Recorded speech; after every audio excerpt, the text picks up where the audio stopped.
उससे क्षेत्र की प्रकृति बदल गई थी। जो सर्वदलीय साम्राज्यों का शासन चल रहा था, उन पर कई छोटे-छोटे राज्यों का शासन चलता रहा था। उन राज्यों की बहुत सी बातें उस महाद्वीप में अधिकतर भाग पर फैले। इन क्षेत्रों को विरासत में 750 के बीच के हजार वर्षों में इन विभिन्न क्षेत्रों में प्रकृति एक दूसरे से कटकर अलग-अलग नहीं पनपी थी। हालांकि उनके चरित्र की अपनी विशेषताएं बनी रही थी, मगर समन्वय की सर्व क्षेत्रीय ताकतों का प्रभाव उन पर पड़ रहा था। पुराने और नए धर्म के बारे में बता इतिहासकार इतिहास के जिन हजारों वर्ष की पड़ताल हम कर रहे हैं, इनके दौरान धार्मिक परंपराओं में कई परिवर्तन आए। दैविक तत्वों में लोगों की आस्था कभी-कभी बिल्कुल ही व्यक्तिगत स्तर पर होती थी, मगर आमतौर पर इस आस्था का स्वरूप सामूहिक होता था। इसकी दैविक तत्व की सामूहिक आस्था यानी धर्म प्रायः स्थानीय समुदाय के सामाजिक और आर्थिक संगठन से संबंधित होती थी। जैसे जैसे इन समुदायों का सामाजिक संसार बदलता गया, वैसे वैसे आस्थाओं में भी परिवर्तन हुआ। संस्कृत ग्रंथों का ज्ञान के कारण समाज में ब्राह्मणों का बड़ा आदर होता था। इनके संरक्षक थे नए नए शासक, जो स्वयं प्रतिष्ठा की चाह में थे। इन संरक्षकों का समर्थन होने के कारण समाज में इनका दबदबा और भी बढ़ गया। इस युग में महत्वपूर्ण परिवर्तन भक्ति की अवधारणा के रूप में आया। इसमें ईश्वर की कल्पना एक ऐसे प्रेम इष्ट देवी देवता के रूप में की गई, जिस तक पुजारियों की विशद कर्मकांड के बिना ही भक्त स्वयं पहुंच सके। इस विषय में हम लोग साथ ही दूसरी परंपराओं के बारे में आपको अध्याय 8 में जानकारी मिलेगी। यह वही युग था जिसमें इस महाद्वीप में नए नए धर्मों का भी आगमन हुआ। कुरान शरीफ का संदेश भारत में पहल 7वीं सदी की व्यापारियों और प्रवासियों के जरिए पहुंचा। मुसलमान कुरान शरीफ को अपना धर्म ग्रंथ मानते हैं, केवल एक ही ईश्वर अल्लाह की सत्ता को स्वीकार करते हैं, जिसका प्रेम, करुणा और उदारता अपने में आस्था रखने वाले हर व्यक्ति को गले लगाता है, चाहे उस व्यक्ति की सांस्कृतिक सामाजिक पृष्ठभूमि कुछ भी रही हो।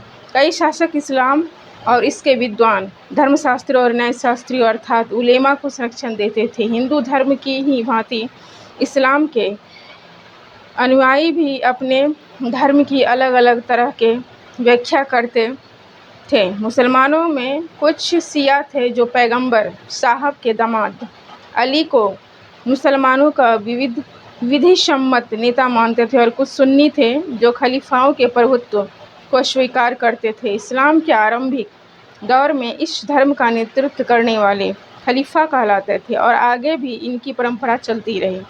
इस्लामी न्याय सिद्धांत विशेषकर भारत में हनफी और शफी ऐसे सिद्धांत हैं कि विभिन्न परंपराओं में भी कई महत्वपूर्ण अंतर रहे। ऐसे ही धर्म सिद्धांतों तथा रहस्यवादी विचारों को लेकर भिन्नताएं देखने को मिलती थी। आगे बढ़ते समय और इतिहास के कालखंडों पर विचार करते हैं। इतिहासकार समय को केवल घड़ी या कैलेंडर की तरह नहीं देखते थे, यानी कि केवल घंटों, दिन या वर्षों के बीतने के रूप में ही नहीं देखते थे। उनका नज़रिया यह समय सामाजिक और आर्थिक संगठन में आने वाले परिवर्तन को झलकता था। यह दिखलाता था कि विचारों और विश्वासों में 20वीं सदी के मध्य में अंग्रेज इतिहासकारों ने भारत के इतिहास के 3 युग में बांटा था। हिंदू, मुस्लिम और इतिहासकार आर्थिक तथा सामाजिक कारकों के आधार पर ही अतीत के विभिन्न कालखंडों की विशेषता तय करते हैं।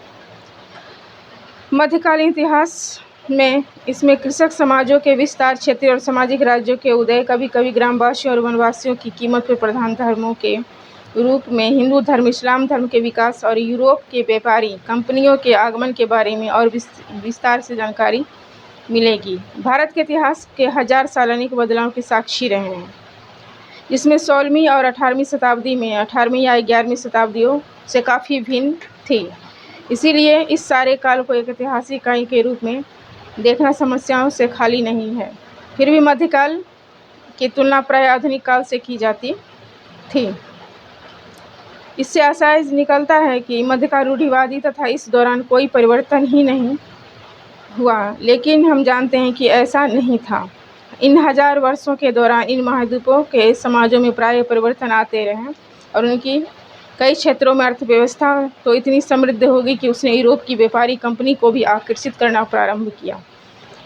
और आज अपने आसपास की दुनिया पर नज़र डालकर भी देखें और भी क्या कुछ बदलाव है या वैसा ही रहा है। आज के लिए इतना ही। Till then bye bye, take care, thank you for watching my YouTube channel. Like, subscribe and share सारे चैप्टर। फर्स्ट चैप्टर भाग 2 हमारा अतीत 7th क्लास की फर्स्ट चैप्टर समाप्त हुई। नेक्स्ट क्लास में इसका क्वेश्चंस विद आंसर लेके आऊँगी। तब तक के लिए till then bye bye, take care, thank you for watching my YouTube channel. Like, subscribe and share. Thanks.